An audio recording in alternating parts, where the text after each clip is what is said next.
3단원 규칙과 대응.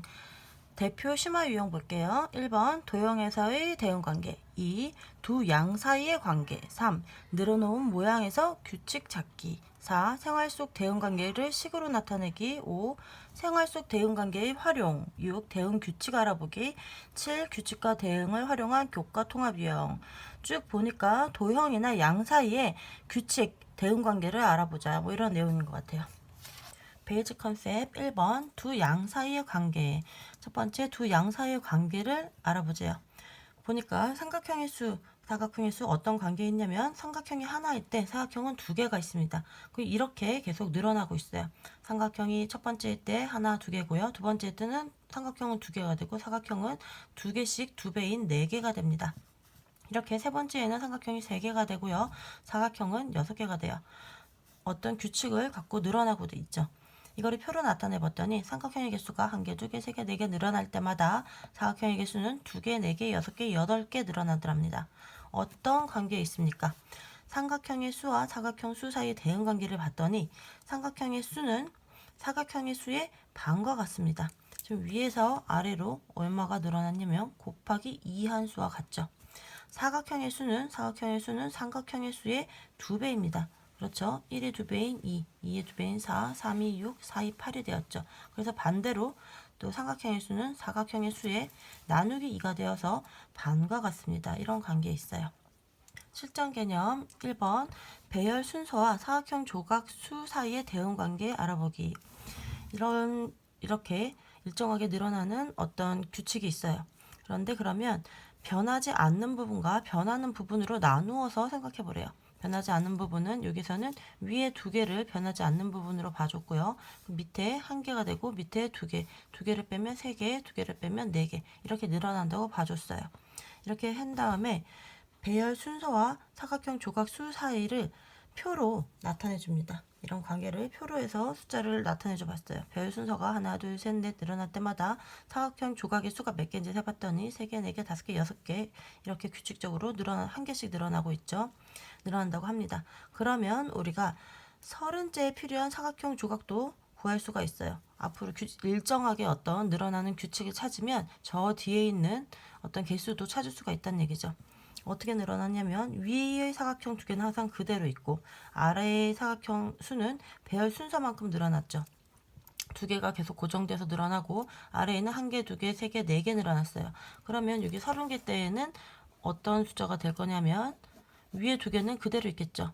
위에 두 개는 그대로 고정되고 있고요. 밑에 달려있는 이 개수가 몇 개가 되는 거냐면 똑같이 4개일 때 4개가 되고 3개일 때 3개가 되고 2개일 때 2개가 되고 1개일 때 1개가 됐으니까 30개일 때는 이 밑에 게 30개가 달리고 2개가 있어서 총 32개가 될 거라는 걸 우리가 짐작할 수 있습니다. 이렇게 구해줄 수 있고 식으로도 써줄 수가 있어요. 배열 순서하고 사각형 조각의 수를 네모로 가고 배열 순서를 세모로 갑니다.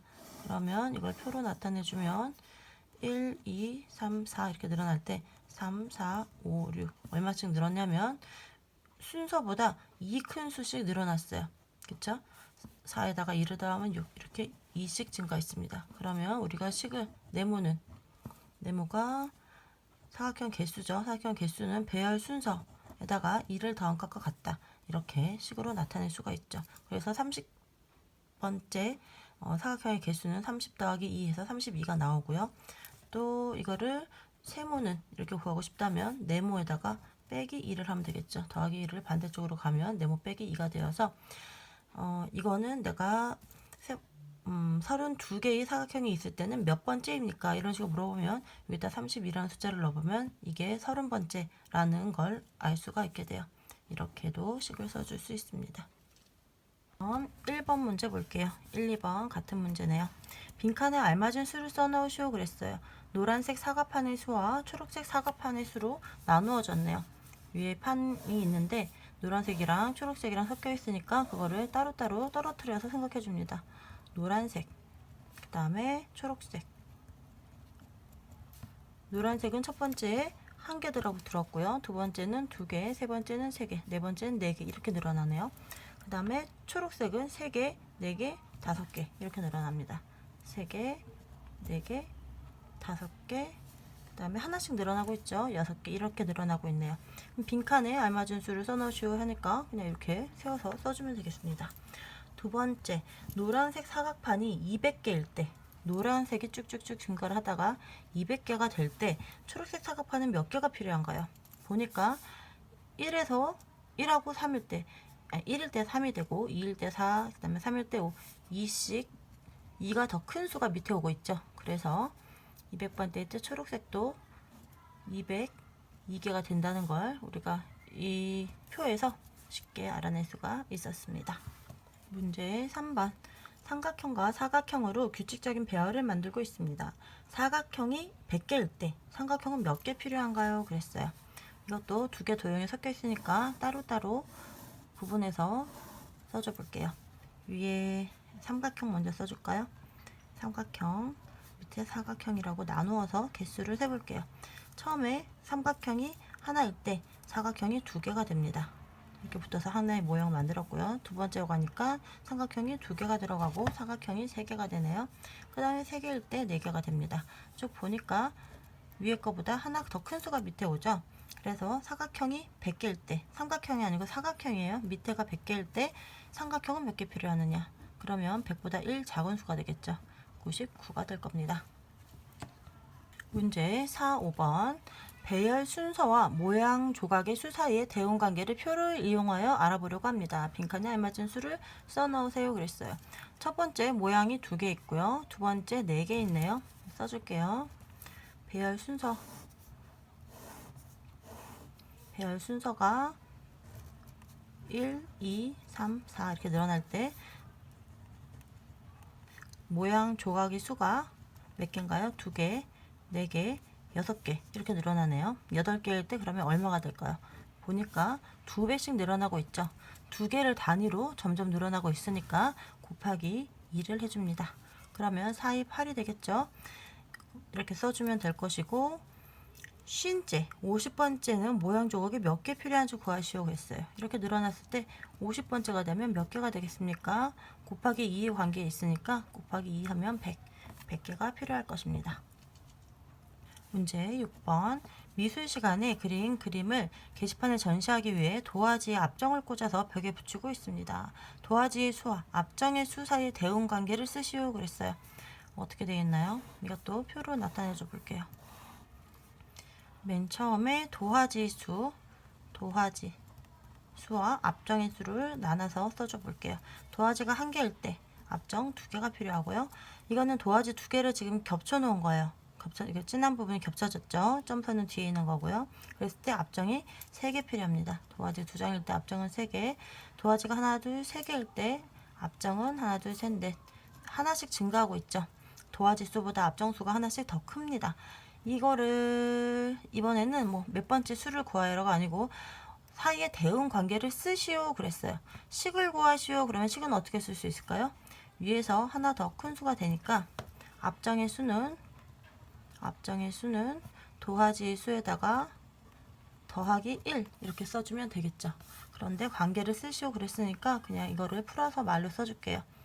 앞정의 수는 도화지의 수보다 하나 많습니다. 아니면 하나 더 큽니다.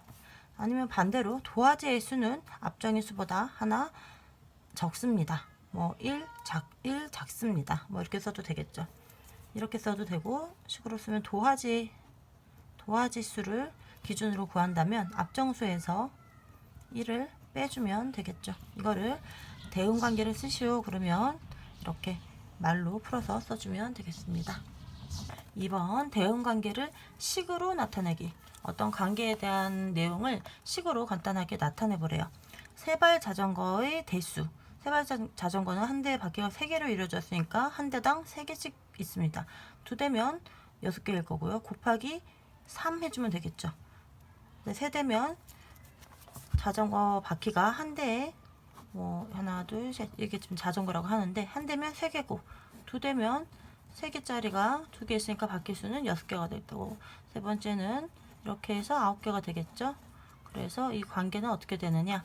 자전거 바퀴의 수는 자전거 대수 곱하기 3 이렇게 해주면 되는데, 우리가 여기를 세발 자전거의 수, 바퀴의 수 이렇게 길게 쓰기가 힘드니까 이거를 기호로 약속을 해줍니다. 기호 세모는 세발 자전거의 수를 뜻하고, 기호 동그라미는 바퀴의 수를 뜻한다고 이렇게 약속을 해준 다음에 식을 쓰는 거죠. 그러면 세발 자전거의 수는 거기다가 3배를 해주면 바퀴의 수가 되고, 똑같은 식을 동그라미 위주로, 동그라미 별로 나타내주고 싶다 그러면 동그라미를 3으로 나누면 별이 됩니다. 이렇게 나타내주면 되겠죠. 그리고 생활 속에서 대응관계를 찾아 식으로 쓰시오. 의자 하나에 팔걸이 수가 2개가 있는데 2개일 땐 3개가 되고 3개일 땐 4개가 된대요. 두 번째 같은 경우에는, 이게 지금 첫 번째 경우고, 두 번째 같은 경우에는 우리 극장에 있는 의자를 생각하면 되겠네요. 의자 수 하나에 팔걸이가 2개 있었는데 이번에는 의자 2개에 팔걸이가 3개가 된답니다. 의자 2개 붙어 있고 극장에 팔걸이 3개가 이렇게 되죠. 그 다음에 의자 3개일 때는 팔걸이가 4개가 되고, 어떤 관계에 있습니까? 의자의 수에다가 1을 더한 값이 팔걸이 개수가 되고 있어요. 더하기 1의 관계가 있죠. 그래서 이것도 의자의 수, 팔걸이의 수 여러 개 여러 번 쓰기가 싫으니까 간단하게 식으로 나타내주기 위해서 의자의 수는 네모라고 하고 팔걸이의 수는 세모라고 하자, 이렇게 약속을 해놓고 나면 간단하게 의자의 수 대신에 네모, 의자의 수에다가 하나 더한 수가 팔걸이의 수가 됩니다. 또는 이제 네모를 위주로 나타내고 싶다. 네모가 의자의 수였으니까 의자의 수는 팔걸이의 수에서 1을 뺀 것과 같다. 이렇게 나타내주면 되겠죠. 같은 식입니다. 연결 개념. 이게 중학교 가서 어떤 식으로 연결이 되는지 보여주고 있어요. 정비례라는 말과 반비례라는 말이 있는데요.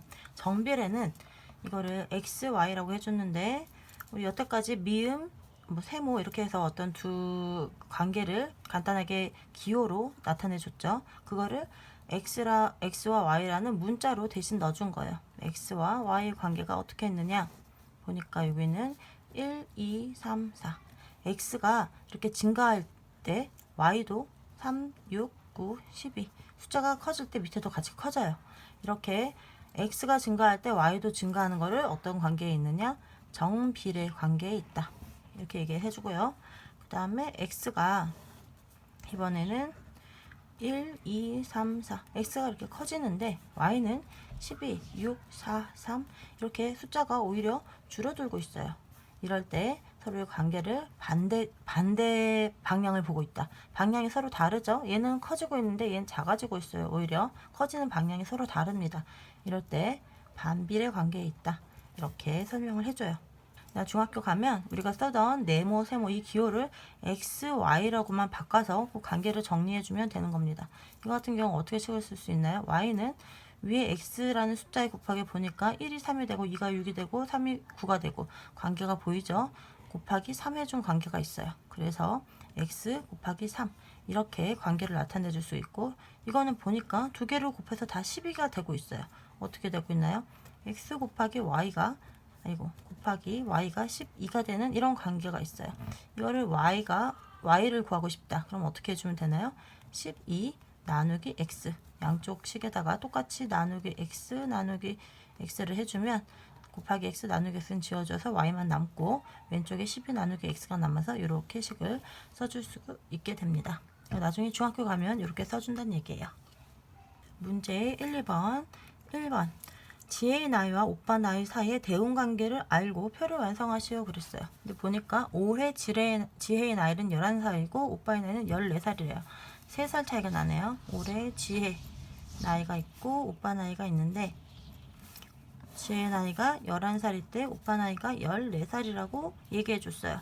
그러면 한 해 먹을수록 우리가 나이는 어떻게 되나요? 1년 먹을수록 오빠가 1살 먹으면 지혜도 1살 먹죠. 지혜가 1살 먹으면 오빠도 1살 먹고, 지혜가 12살일 때 오빠는 15살이 될 거고요. 오빠가 16살이 되면 지혜도 1살 먹어서 13살, 14살일 때 오빠도 1살 먹어서 17살이 될 겁니다. 이 둘의 관계는 어떻게 되나요? 더하기 3. 오빠가 지혜보다 3살 많아요. 이거는 변하지가 않는 거죠. 변치 않은 관계를 규칙이라고 해줍니다. 이 규칙을 갖고 식을 써줄 수 있겠죠. 지혜의 나이를 네모라고 해주고요. 그 다음에 오빠의 나이를 세모라고 약속을 해줍니다. 지혜의 나이는 오빠의 나이보다 이렇게 길게 하는 게 이렇게 쓰기도 힘들고 보기도 불편하니까 간단한 식으로 나타내 줍니다. 두 양 사이의 대응 관계를 식으로 나타내시오. 오빠의 나이 세모는 지의 나이에다가 3을 더한 것과 같다. 이렇게 써주거나 아니면 지의 나이를 알고 싶다. 그러면 오빠의 나이에서 3을 빼주면 되겠죠. 이렇게 써주면 됩니다. 두 개 다 같은 식이에요. 문제 3번. 육각형의 수와 변의 수 사이의 관계를 표로 나타냈대요. 표를 완성하고 육각형의 수를 동그라미 2개, 변의 수를 다이아몬드 2개라고 할 때 두 양 사이의 대응 관계를 식으로 나타내시오 그랬어요. 육각형이 일단 변이 6개이기 때문에 육각형이잖아요. 육각형 하나에 변이 6개입니다. 그래서 육각형의 육각형의 개수를 뭐라고 했냐면 동그라미 2개라고 하기로 했고요. 그 다음에 변의 개수죠. 변의 수를 이렇게 다이아몬드 2개라고 하기로 했어요. 이렇게 했을 때 어떻게 나타낼 수 있습니까? 육각형이 하나일 때 변이 6개가 있죠. 육각형이니까 2개일 때 육각형짜리가 얘가 2개가 있을 거니까 6이 12가 될 거고요. 3 여기다 6, 3, 18이 되고 4, 6, 4, 24가 되겠네요. 이 관계는 어떻게 해주면 되나요? 여기서 지금 위에서 아래로 4배가 늘었습니다. 아니 6배가 늘었죠. 그렇죠? 6을 곱한 값이에요. 곱하기 6. 그래서 이 관계를 나타내면 변의 수는 육각형의 개수에다가 6을 곱해준 값이다. 한 변에 각 도형 하나에 변이 6개씩 있으니까 6개씩 증가하게 되죠. 보면은 여기 얼마씩 증가하나요? 더하기 6씩 증가합니다. 똑같은 수가 증가하는 걸 어떻게 나타내 주시나요? 6을 한 번 더하면 6, 두 번 더했을 때 12, 세 번 더했을 때 6을 3번 더했다. 곱하기 6으로 나타낼 수 있는 거예요. 그래서 10으로 나타내시오 하니까 이렇게 써주면 되겠습니다. 윤서가 마트에서 달걀을 샀대요. 달걀 한 판에 달걀이 10개씩 들어있습니다. 달걀의 수를 4번이죠. 달걀의 수를 다이아몬드, 이게 달걀 수입니다. 그 다음에 달걀 판의 수를 별이라고 할 때 이게 달걀 판의 수 할 때 두 양 사이의 관계를 식으로 나타내고 달걀 50개는 달걀 몇 판인지 구하시오 그랬어요. 이렇게 표를 먼저 만들어 봐 줄게요. 어떻게 해줘야 됩니까? 달걀이 한 판에 10개 들어가 있다고 알려줬어요. 그러면 두 판에는 20개 들어있을 거고요. 세 판에는 30개, 네 판에는 40개, 다섯 판에 50개가 들어가 있겠네요. 달걀 50개는 달걀 몇 판인가요? 달걀 50개는 달걀 5판이면 50개가 되죠. 근데 답은 벌써 그럼 50개는 몇 판인지 구하시오 그랬으니까 5를 먼저 하나 구해주고요. 먼저 물어본 게 두 양 사이의 대응 관계를 식으로 나타내시오 그랬으니까 요거 큰 숫자가 답이 나오는 게 구하는 게 편하겠네요. 다이아몬드는 달걀 판인 수에다가 몇 배 곱한 건가요? 10배를 곱해주면 되죠. 한 판에 10개씩이니까 두 판에 20개. 요 사이의 관계는 곱하기 10 이런 관계에 있으니까 식을 이렇게 써주고 답은 5가 됩니다. 문제 5번. 대응관계를 나타낸 식을 보고 식에 알맞은 상황을 만드시오 그랬네요. 우리가 보통 어떤 상황을 보고 식을 만들어내는데 이번엔 반대예요. 문제를 하나 만들어 보죠. 어떤 경우가 있을까요? 자전거와 세모를 자전거 바퀴의 수라고 해주고 동그라미를 자전거 대수라고 해줘 봅시다. 근데 이때 두발 자전거야겠죠? 두발 자전거 이렇게 해주면 자전거 바퀴의 수는 두발 자전거의 대수 곱하기 2의 2배와 같습니다. 뭐 이렇게 나타낼 수 있겠죠. 그리고 뭐 또 다른 경우 뭐 두발 달린 오리, 뭐 닭, 그다음에 뭐 세모를 뭐로 해줄까요? 세모가 2개 더 많아야 되니까 다리수, 그다음에 동그라미는 닭의 수 이렇게 해주면 닭의 수에다가 2배를 곱해주면 닭다리 수가 나오겠죠. 뭐 또 다른 경우도 뭐가 있을까요? 여기는 의자의 수, 그다음에 의자 팔걸이의 수. 아까는 극장 의자여가지고 하나 늘어날 때마다 팔걸이가 하나씩만 늘어났는데 얘는 떨어뜨려진 의자로 생각해서 먼저 예시를 주면 되겠죠. 예를 들어 문제를 팔걸이가 2개인 의자가 있습니다. 의자 1개일 때 팔걸이 허리는 2개, 그 다음에 의자가 2개일 때 팔걸이는 4개인 의자가 있습니다. 이 관계를 식으로 나타내시오 하면은 이렇게 식으로 써주면 되겠죠. 이런 예들이 있을 건데 몇 가지 뭐 하나만 골라서 써주면 좋을 것 같아요. 문제 6번. 한 모둠에 5명씩 앉아 있습니다. 모둠의 수를 하트는 모둠의 수래요. 모둠수. 그 다음에 학생 수를, 이거 크로바죠. 크로바를 학생 수라고 할 때 잘못 설명한 사람의 이름을 쓰시오 그랬어요. 민수 봅시다. 모둠수와 학생 수 사이의 대응 관계 어떻게 나타낼 수 있죠? 학생 수는 모둠수에다가 5명씩이라고 했으니까 곱하기 5 이렇게 하면 되겠네요. 하트 곱하기 5가 이렇게 다 맞네요. 그럼 지하는 모둠의 수와 학생 수 사이의 대응 관계는 하트 나누기 5가 얘다. 이렇게 지하가 틀렸네요. 왜냐면 민수가 맞거나 지하가 맞거나 둘 중에 하나만 맞아야 되는데 식이 다른 식이니까요. 이걸 또 다르게 나눗셈으로 나타내면 어떻게 할 수 있겠나요? 하트는 요거 크로버 나누기 5 이렇게 써야 맞겠죠. 나눗셈 식으로 쓰려면 그쵸? 학생 수를 5로 나누면 모둠의 수가 나오겠죠. 한 모둠에 학생 5명이 있으니까 한 모둠에 학생이 5명이 하나 둘 셋 넷 5명마다 한 모둠이 되니까 둘 중에 하나의 식이 되어야 되는데 지하는 하트 나누기 5가 얘로 나타냈으니까 이건 틀렸다. 연우 모둠의 수와 학생 수 사이 관계는 항상 일정해. 그렇죠. 항상 일정하기 때문에 우리가 이러한 식으로 나타낼 수가 있는 거예요.